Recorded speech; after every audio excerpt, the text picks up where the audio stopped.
Hey everybody, it's Dirk again, and I'm here going to share with you how to get some really special power armor while on a mission for the railroad.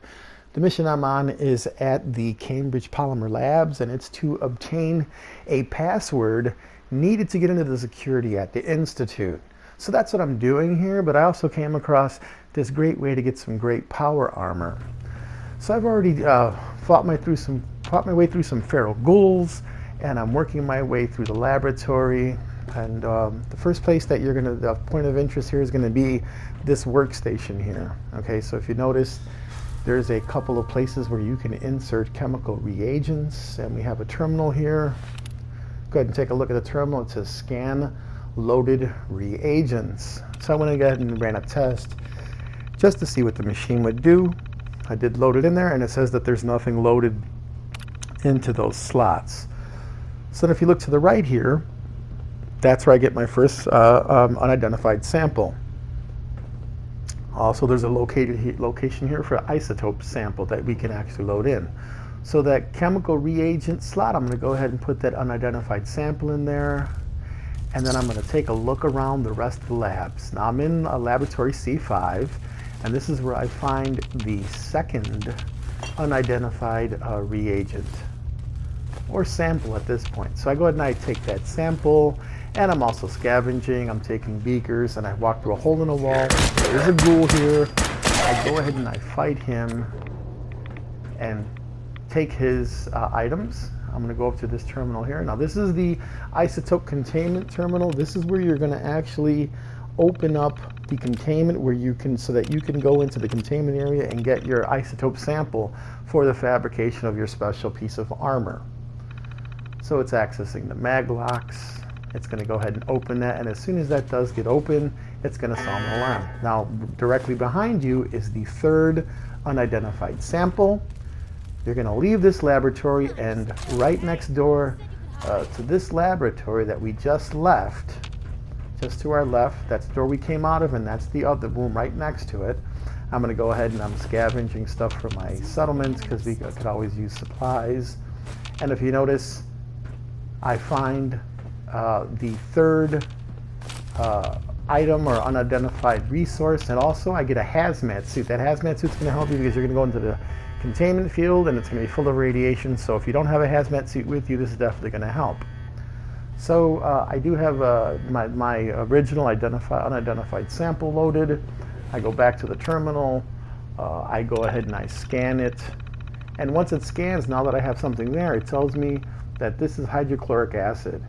Now you can go ahead, I started scanning them in the sequence in which I found them. If you want to search through the whole labs, find all of the items and just bring it back and do it all at once, that's, of course, would probably be a more efficient way of doing it. So I've got the hydrochloric acid, and I've got 3 other samples to scan. So I'm going to go ahead and put one sample in the left, and I'm going to put another sample in the right. And again, that's my isotope, which I don't have yet. I'm going to go ahead and start scanning again to see what these identified agents are. So the computer goes ahead and scans it. It tells me I have lithium hydride, and also I have some gallium. So if you also look at, so that's what those items are. I'm going to go ahead and remove those items. And then I'm going to put that fourth sample, 65, I'm going to put that in there, and I'm going to see what item that is.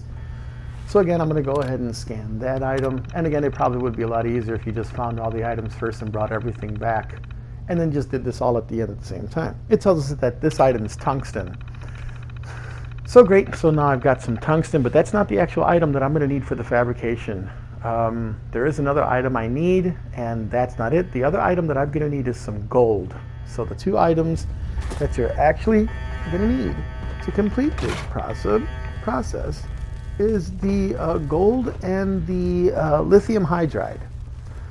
So here's a terminal, and there is another identified sample, and that's more than likely the gold. And while I'm here, this is the password that I needed to complete the mission for the railroad. So I'm going to go ahead and I'm going to look at some of the information on this terminal. It's not really what I wanted. I'm going to go back up, password request, and if you notice, I completed got the passcode for Defender. It tells me to go back and talk to Desdemona.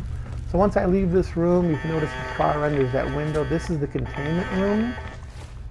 So what I'm going to do is, I know that there's going to be a high level of radiation in there because when I walked up to the window, I was getting hit with radiation already. I'm going to go ahead and throw on my hazmat suit, and just for good measure, I'm going to pop some Radaway and some Rad-X and make sure that my health is full, because I did notice that there was a glowing feral inside the containment area, and I know I'm going to have to fight him once I get in there. So I'm going to go downstairs, and right next to the C2 laboratory is the containment center. Once you enter in, to your right, there is my glowing one. So I'm going to go ahead and fight him, blow his arm off, and take care of him, get him out of the way so that I can go ahead and get the isotope that I need. Of course, I'm going to loot his body. And just across this pool is the isotope 238 that you're looking for. So go ahead back, grab some brain fungus, take a look around, see if there's anything else I could use in here. Doesn't look like it.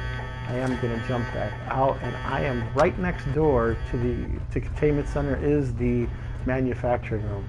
So now I'm going to go ahead and put that last unidentified sample, the 611. The 611 is the gold. That's the other item that you're going to need to fabricate the special armor piece. So it does tell me that you have gold. I'm going to go back, and now I'm going to insert another chemical reagent for the manufacture process. And there's my lithium hydride that I spoke of earlier. I'm going to go ahead and now insert my isotope sample. I'm going to go back to my terminal, and I am going to start the manufacturing process. Now the device status is telling me that the current operation is executable. I can go ahead and perform the fabrication routine. So I'm going to go back and start that process. It's beginning the process, and it's going to dispense it once it's completed. I'm going to go ahead and do that, start that process, and it tells me that it is constructing it. It's running the fabrication, and now that item, once it's been fabricated, you can watch it being fabricated in the window, but I don't see anything being made. I just see laser lights. I don't see anything. But then what I do is I just run over to the right, and I'm going to go ahead and take back those two items, because I may be able to use those in the future. Never know if I get some more isotope. So I'm going to go back, and there is the item, the Piezonucliec Power Armor chest. And it gives all of that extra radiation shielding, and radiation exposure increases action points refresh speed. Well, there you have it. That's how you make the special armor. Thanks for tuning in. Have a great